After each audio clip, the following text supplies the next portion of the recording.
Welcome back everybody. This is my second video about the accusative case, and in this video I wanted to talk about mainly when you shouldn't use the accusative case to show objects. So if you remember, the accusative case is used for many different things. It can show objects, measurements, time, movement, and in this video we're just going to be talking about objects, specifically when you shouldn't use it. So there are many situations when people feel like something is an object and they need to use the accusative case when they actually shouldn't. So I'm going to kind of speed through the first few of these things because they're pretty simple to get. There's something at the end that I really wanted to talk about, so I'm going to leave a lot more time for that. So the first thing, you never use it on the definite article la. La is always la. That's it. It never changes. That's all I got to say about that. The second thing, you don't use it on numbers unless the numbers end in O. Normally, numbers don't end in the noun form, the O form, so normally you don't add the accusative ending onto them. If it does, however, end with an O, you can add it. So consider the difference between mi havas cent and mi havas centojn. So I have 100. The other one, I have hundreds. So the first one doesn't end in O, so you don't add the accusative. The second one does, so you can add the accusative on there. So the first one is I have 800. Second one, I have hundreds. So other numbers that you might see that have an O would be tens, hundreds, thousands, millions, dozen, or score. Any of the numbers can be in the noun form, the O form, but normally they are not. So those are the numbers you will probably most likely see with an O ending. So if it doesn't end in O, just leave it alone. Don't do anything to it. The next point is that the accusative case, when it's used to show an object, can only be used on nouns, pronouns, and adjectives. So if you have an object that is not one of those three things, don't add the accusative. Just leave it the way it is. So words like MULTE, KELKE, IOMETE, any of the words that end in om, tiom, kiom, chiom, iom, just leave them alone. So mi scias iomete, iomete ends in an I, you just leave it alone. Don't do anything. Mi havas multe, same thing, just leave it alone. Mi ne havas tiom, I don't have that much, or so much, just leave it alone. That's it.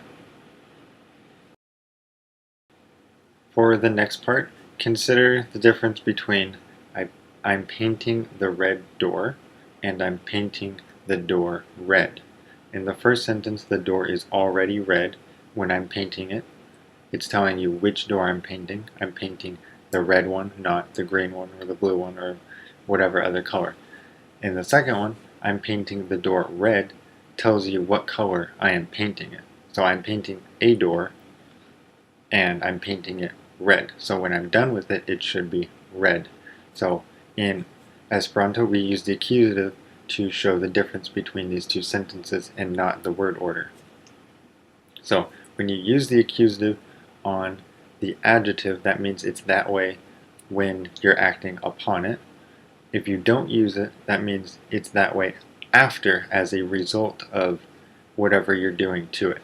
So the same sentence, mi farbas la pordon ruĝa, I am painting the door red. So it's red as a result of me painting it.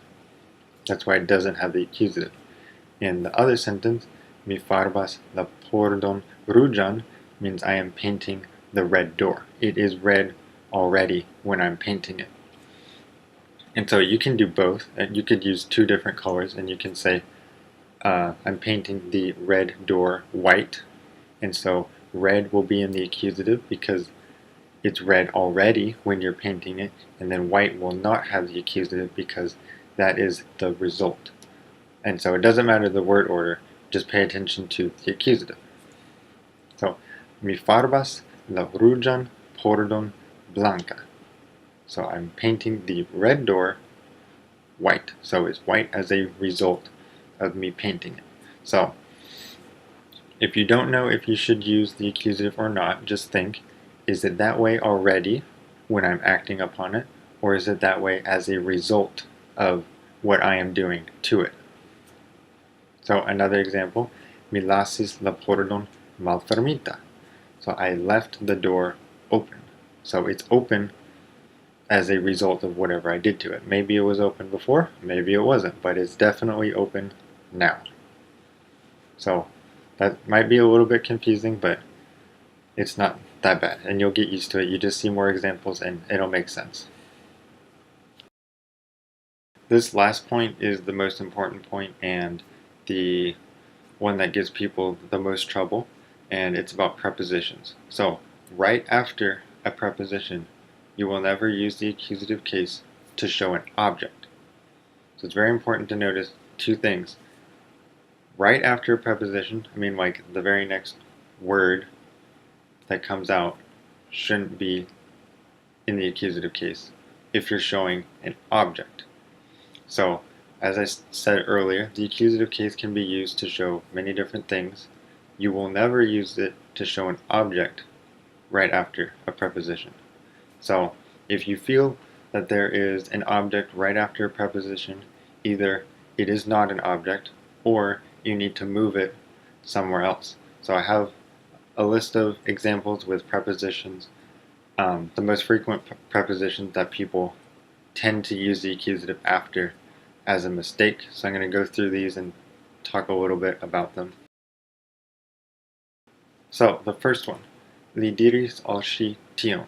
So he told her that, or she said, or he said that to her, whatever. But notice that al is the preposition, which means to.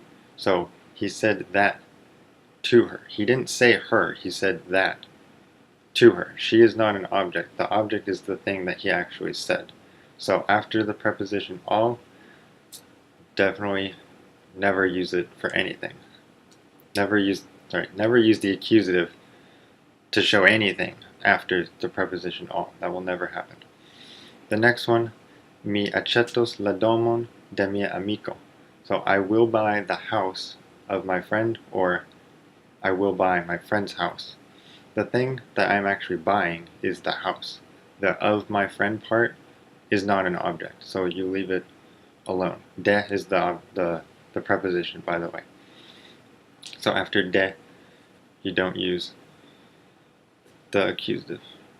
Third one, la knabino ne havas multe da amikoj. So the girl doesn't have a lot of friends. So there is no accusative in the sentence at all. So if you remember what I said earlier about multe, kelke, and the other words that show like numbers and whatnot, you don't use it on there. Even though you seem like you should, don't do that. So multe actually is the object of the sentence. That is what she has, or what she doesn't have rather. The girl doesn't have a lot. The of friends part isn't the object. So da amikoj, amikoj is not the object. She ŝatas unu el ili. She likes one of them, or one out of them. The thing that she likes is one. That's a number. It doesn't end in o. Don't add the accusative on it.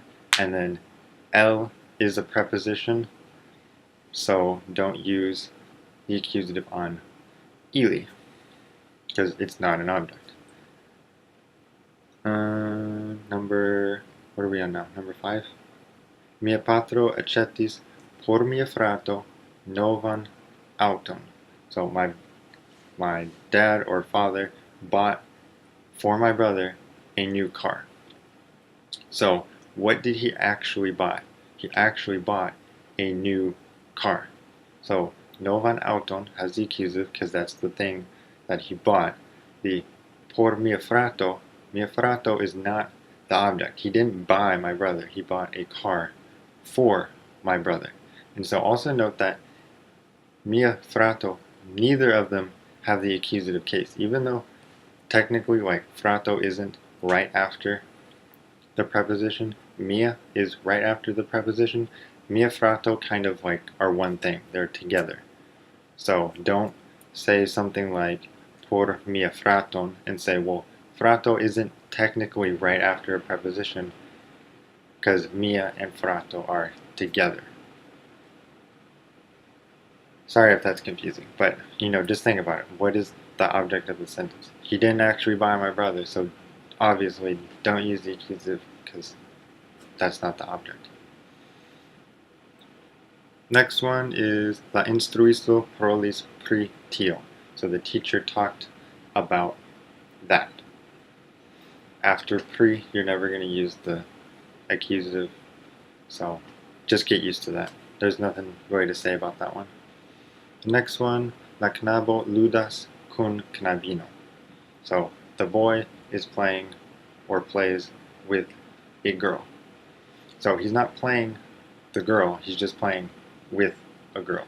And so if you wanted to, you can add an object in the sentence and say la KNABO ludas LUDON kun KNABINO.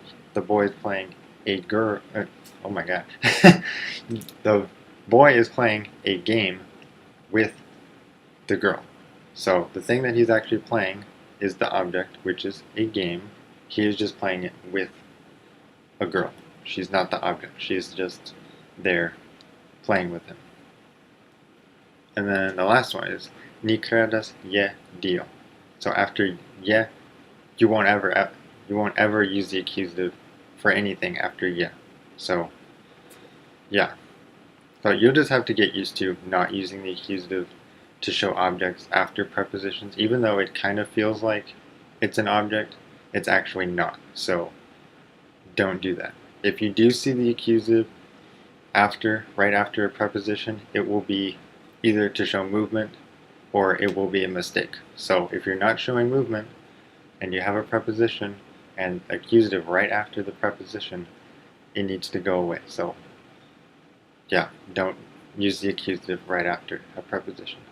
So I know this is kind of a lot of information to take in. I mean, you're not going to learn all of it like right at one time, so just kind of keep practicing, keep doing what you're doing, and you'll learn it a little bit at a time, and you'll see the patterns of how it works and where you do see the accusative, where you don't see it, and all that other stuff. So I hope this helps some of you. If anything is unclear, let me know.